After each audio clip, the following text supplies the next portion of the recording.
कहते हैं कि आदमी जहर से नहीं मरता और टेंशन से मर जाता है। एक बार एक राजा अपने राज्य का भ्रमण कर रहा था। हाथी की सवारी थी। हाथी ताकत के नशे में चूर था। हाथी ने ध्यान नहीं दिया और उसकी सूंड से एक मस्त मोला फकीर का कटोरा गिर गया। फकीर को बड़ा गुस्सा आया। उसने कहा, रुक मैं बताता हूँ, और हाथी का पूंछ पकड़ लिया। हाथी ने पूरी ताकत लगा दी पर हाथी एक कदम आगे नहीं बढ़ सका। राजा ने पीछे मुड़ के देखा तो फकीर के हाथ में हाथी का पूंछ था। राजा को बड़ा अचंभा हुआ कि एक फकीर में इतनी ताकत। राजा फकीर के पास गया और बोला, आपकी जगह फुटपाथ पे नहीं, आपकी जगह तो राज दरबार में होनी चाहिए। आप इतने ताकतवर हैं, आप हमारे साथ चलिए। आपको कुछ नहीं करना, केवल राज दरबार के राज मंदिर में एक दीपक जलाना है, सुबह 4 बजे उठना है और आरती करनी है।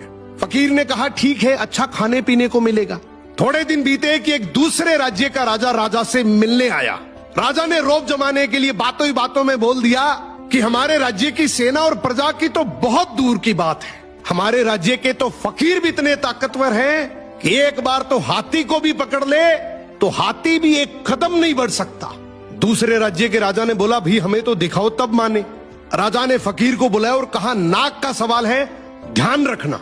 फकीर ने कहा, ठीक है, हाथी को बुलाओ। फकीर ने हाथी का पूंछ पकड़ा मगर इस बार पासा पलट चुका था। हाथी फकीर को घसीटते हुए ले गया। ये देखकर राजा को बड़ा अचंभा हुआ और फकीर से बोला कि जब तुम फुटपाथ पर रहते थे, रूखा सूखा खाते थे, तब भी तुम में इतनी ताकत थी। अब तो तुम राज दरबार में रहते हो, 56 प्रकार के भोजन करते हो, फिर ताकत कहाँ गई? फकीर जोर से हंसा और बोला, राजा जी, ताकत को टेंशन खा गई। पहले मेरे कोई टेंशन नहीं थी, कब उठना है, कब जागना है, कब सोना है। अब रात को सोता हूं तो टेंशन लेकर सोता हूं कि सुबह 4 बजे उठना है, दीपक जलाना है, आरती करनी है। टेंशन मेरी ताकत को खा गई।